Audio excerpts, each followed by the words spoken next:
کی روشنی میں میں نے مولانا کی سیاسی بصیرت ان کے سیاسی حیثیت کی تعلق سے اپنے خیالات کا اظہار کیا ہے،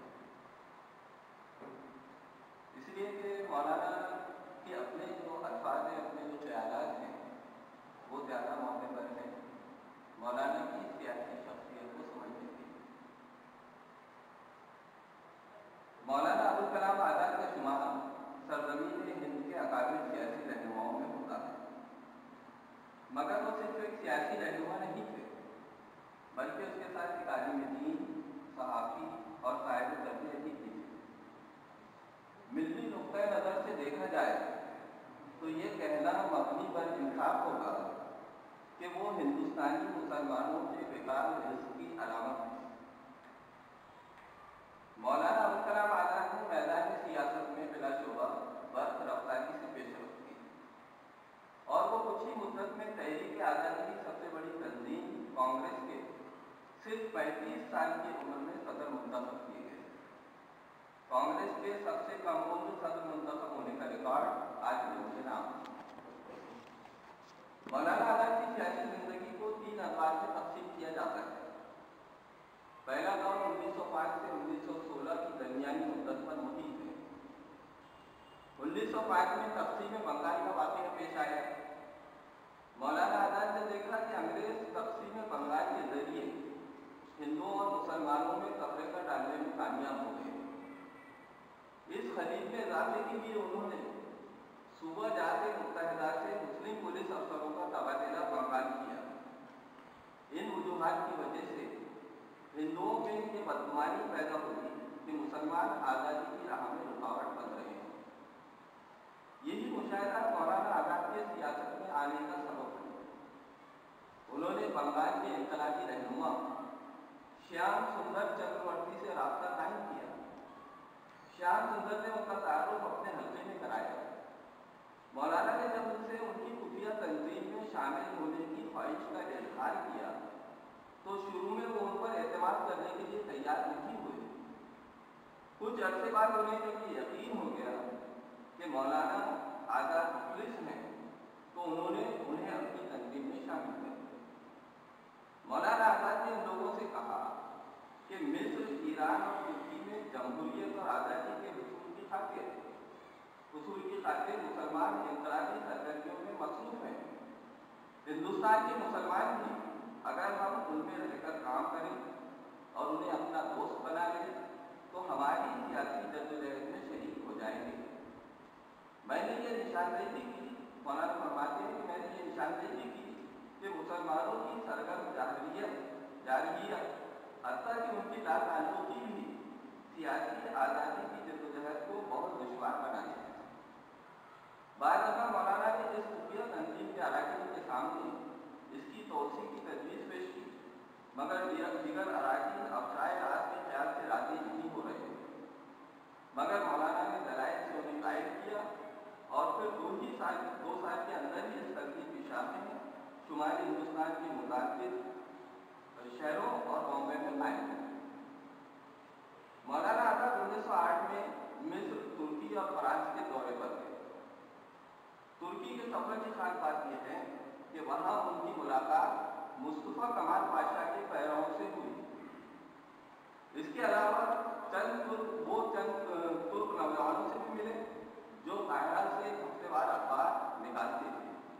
اسی طرح انہوں نے جن عرب اور ترک قائدین سے ملاقات کی، انہوں نے انگریزوں کے خلاف تحریک سے مسلمانان ہند کی لاتعلقی پر حیرت کا اظہار کیا اور یہ کہا کہ مسلمانوں کو تو اس تحریک کی قیادت کرنا چاہیے۔ اس طرح کے خیالات سن کر مولانا آزاد نے عزم دل جزم کیا کہ وطن مرادے کے بعد پہلے سے زیادہ انضباط سے سیاسی سرگرمیوں میں حصہ لیں گے۔ مولانا آزاد نے وطن واپسی کے بعد سب سے پہلے کام یہ کیا کہ 1912 میں الاسلام کا اجرا کیا۔ اس کے ذریعے انہوں نے مسلمانوں کے سامنے ایک مستحکم متحدہ قومیت کا نظریہ اس قدر پرزور انداز میں پیش کیا کہ مسلمانوں کے جدید تعلیم یافتہ اور باشعور افراد ان کی طرف متوجہ ہو گئے۔ واضح رہے کہ 1912 تک مسلمانوں کی قیادت علی گڑھ پارٹی کے ہاتھ میں تھی۔ وہ سر سید احمد خان کی پالیسی کے مطابق مسلمانان ہند کو انگریزوں سے وفاداری کا درس دیتے تھے، مگر الہلال کی اشاعت نے مسلمانوں کا سیاسی مرکز تبدیل کیا اور یہ اخبار اس قدر مقبول ہوا کہ 2 برس کے اندر اس کی 26,000 کاپیاں چھپنے لگی۔ انگریزی حکومت الہلال کی مقبولیت سے لڑنا برنگام ہو گئی۔ اس نے جنگ عظیم اول کے آغاز کے بعد 1915 میں اس پر پابندی عائد کر دی۔ مولانا آزاد اب کہاں رکنے والے تھے؟ انہوں نے 5 ہی مہینوں کے بعد دوسرا اخبار الخلاف کے نام سے شروع کر دیا۔ مولانا فرماتے ہیں کہ حکومت اب یہ محسوس کرنے لگی تھی کہ صرف پریس ایکٹ کے ذریعے وہ میری سرگرمیوں کو نہیں روک سکتی، چنانچہ اب اس نے ڈیفینس آف انڈیا ریگولیشن کا سہارا لیا اور اپریل 1916 میں مجھے کلکتے سے شہر بدر کر دیا۔ پنجاب، دہلی، یو پی اور بامبے کی حکومتیں اسی ریگولیشن کے تحت اپنے صوبوں میں میرے داخلے پر پابندی لگا چکی تھی۔ صرف ایک جگہ جہاں میں جا سکتا تھا بہار تھی، تو میں رانچی چلا گیا۔ مزید 6 مہینوں بعد مجھے رانچی میں نظر بند کر دیا گیا اور 31 دسمبر 1919 تک میں حراست میں رہا۔ 1 جنوری 1920 کو مجھے بعد دوسرے نظر بندوں اور قیدیوں کے ساتھ شاہ انگلستان کے اعلانیے کے تحت رہائی دی گئی۔ مولانا آزاد کی اپنے فرمودات کی روشنی میں اگر ہم یہ کہیں کہ ان کے سیاسی کیریئر کے دور اول کا نقل العین مسلمانوں کو انگریزوں کی وفاداری سے نکال کر وطن عزیز کی تحریک آزادی کا سچا اور مخلص سپاہی بنانا تھا تو قطعی غلط نہ ہوگا۔ مولانا آزاد کے سیاسی کیریئر کا دوسرا دور 1920 سے شروع ہو کر 1923 پر ختم ہوتا ہے۔ یہ وہ زمانہ ہے جب گاندھی جی ہندوستان کے سیاسی افق پر آفتاب بن کر طلوع ہوتے تھے۔ اس وقت عالمی سطح پر مسئلہ خلافت گرما گیا تھا۔ اس کی حرارت ہندوستان میں بھی مسلمانوں کے جذبات کو گرما رہی تھی۔ مولانا آزاد کے رہا ہوتے ہی دہلی میں ایک اجلاس ہوا جس میں گاندھی جی بھی شریک ہوئے۔ اس میں تجویز پیش کی گئی کہ ایک وفد بادشاہ سے ملے اور اسے مسلمانوں کے جذبات سے آگاہ کرے۔ اس تجویز سے بھی گاندھی جی نے اتفاق کیا۔ اس کے بعد 20 جنوری 1920 کو ایک میٹنگ ہوئی جس میں گاندھی جی اور لوکمانیہ تلک کے علاوہ دیگر کانگریسی لیڈروں نے بھی شرکت کی اور مسلمانوں کے موقف کی حمایت کی۔ خلافت موومنٹ کے اگلے دور میں گاندھی جی نے حکومت سے اپنے مطالبات کو منوانے کے لیے عدم تعاون کی تجویز پیش کی۔ مولانا نے اس زمن میں بڑی دلچسپ بات لکھی ہے کہ 1901 میں ایسی تجویز ٹالسٹائی نے مارکسسٹوں کے سامنے رکھی اور وہ خود بھی الہلال میں اس نوعیت کی تجاویز پیش کر چکے تھے۔ اس اجلاس میں حکیم اکبر خان اور مولانا عبدالباری بھی شریک تھے۔ حکیم اکبر خان نے اس تجویز پر غور و تدبر کے لیے وقت مانگا اور مولانا عبدالباری نے فرمایا کہ میں مراقبہ کروں گا اور غیبی ہدایت کے مطابق اپنی رائے دوں گا، مگر مولانا آزاد نے اس کی غیر مشروط حمایت کا اعلان کیا۔ گاندھی جی کی اس قرارداد کو ستمبر 1920 میں کانگریس اجلاس میں منظور کر دیا گیا اور رائے عامہ ہموار کرنے کے لیے گاندھی جی کے ساتھ مولانا آزاد نے کئی مقامات کا دورہ کیا۔ ان اسوار میں مولانا محمد علی اور شوکت علی بھی کئی بار ان کے ہم سفر رہے۔ دسمبر 1920 میں ناگپور میں کانگریس کا اجلاس ہوا۔ اس میں یہ اہم واقعہ پیش آیا کہ محمد علی جناح نے کانگریس سے علیحدگی اختیار کی۔ حکومت نے اس تحریک کے خلاف سخت کارروائی کی، متعدد قومی رہنماؤں کو گرفتار کر لیا، انہیں سزائیں سنائی، ان میں مولانا آزاد بھی شامل تھے۔ مولانا آزاد کو 1 سال کی سزا دی گئی مگر انہیں 1 جنوری 1923 کو رہا کیا گیا۔